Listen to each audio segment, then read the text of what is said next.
Hello बच्चों। पिछले class में हम लोगों ने सीखा कि अगर हमें कोई एक्सप्रेशन पता है तो कैसे हम लोग उसके जीरोज को निकालेंगे और जीरोज निकालने के बाद क्वेश्चन को कैसे वेरीफाई करेंगे। ठीक है।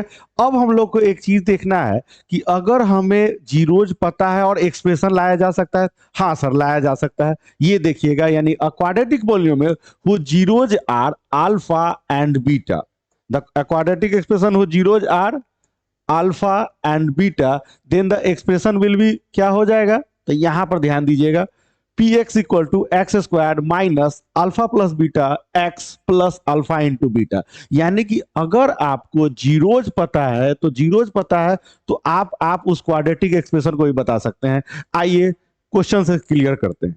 तो सबसे पहले स्क्रीन पर find the quadratic polynomials the sum and product of whose zeros are 8 and 12।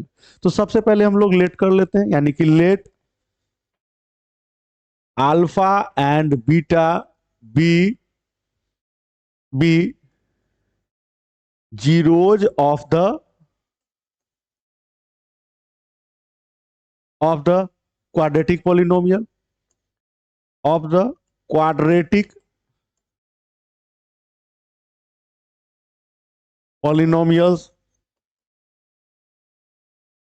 अब अगर आपको पता हो गया तो आप कहोगे क्या कि सम अल्फा प्लस बीटा बराबर क्या हो जाएगा बच्चे। तो सर 8 और अल्फा इंटू बीटा बराबर क्या हो जाएगा 12। अब आपको एक बात ऑलरेडी पता है, पिछले वाले में यहाँ देखिएगा, पी एक्स बराबर क्या हो जाएगा बच्चे, ये एक्सप्रेशन के फॉर्म में होता है। तो इसी डाटा को यहाँ पर लेके आइए, यानी कि सिंस पी एक्स बराबर, यानी कि जो एक्सप्रेशन है वो क्या हो जाएगा, तो वो हो जाएगा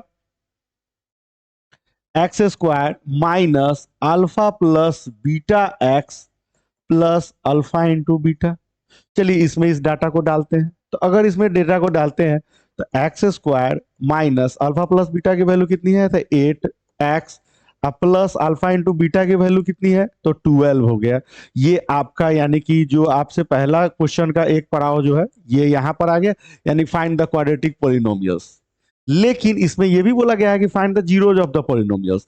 तो अब आइए इसके जीरोज को पहले निकालते हैं, कैसे निकलेगा। तो जीरोज निकालने के लिए यहाँ पर नाउ लगाइए, और जीरोज निकालने के लिए पी एक्स बराबर क्या होना चाहिए बच्चे लोग, तो जीरो होना चाहिए। चलिए अब यहाँ पर ध्यान से देखते हैं। तो यहाँ पर हो जाएगा क्या, x square minus 8x plus 12 equal to क्या हो जाएगा, जीरो। सर इसे फैक्टराइज करने के लिए आपको सिखाए थे, इसका कोफिशिएंट से इसको मल्टीप्लाई करिए, यहाँ कुछ नहीं है तो 1 होगा।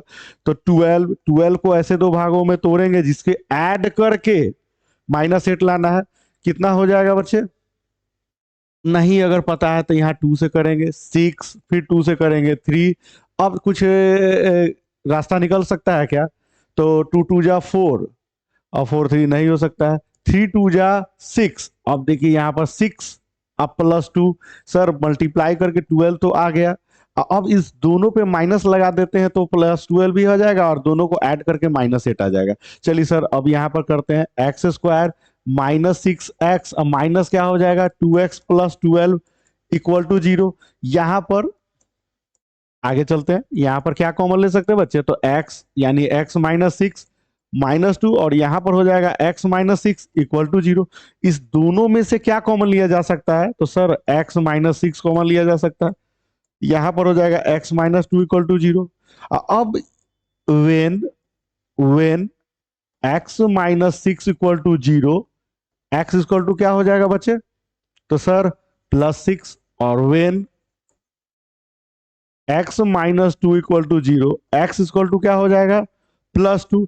अगर ये हो जाएगा तो यही तो इसकी वैल्यू है जो इसको सॉल्व करने के बाद लाना होता है। तो हेंस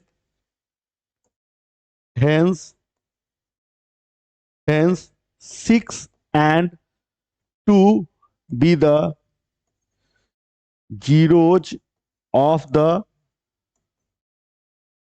पॉलिनोमियल्स।